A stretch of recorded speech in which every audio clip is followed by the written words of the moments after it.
এক মা কর্মসূত্রে ফ্যামিলি নিয়ে বিদেশে থাকতেন। মা চাইতেন সন্তান পুজো পার্বণ করুক, মন্দিরে যাক। কিন্তু সন্তান বলে, মা, হিন্দু ধর্মে এতগুলো ভগবান কেন, আর খ্রিস্টান ধর্মে একজনই ভগবান কেন? মা বোঝানোর চেষ্টা করে হিন্দু ধর্মে সকলেই ভগবান, কিন্তু সন্তান বলে ভগবান তো একজনই হওয়া প্রয়োজন। আর তাই যদি বা হয়, তবে তাদের মধ্যে হেড কে?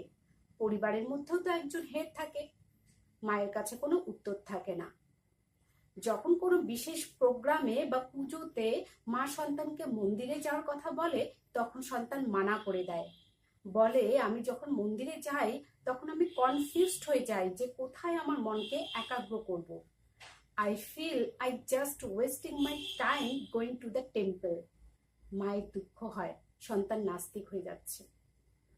আজকে আপনাকে যদি প্রশ্ন করা হয়, কালকে আপনার সন্তান বা নাতি নাতনি ঠিক একই প্রশ্ন করে যে হিন্দু ধর্মে এতগুলো ভগবান কেন, আর আপনি তাকে মন্দিরে যেতে বললে মানা করে দেয় আর বলে I just wasting my time, তখন কি আপনার দুঃখ হবে না? কমেন্ট বক্সে লিখে পাঠান। আসছি নেক্সট ভিডিওতে। ধন্যবাদ।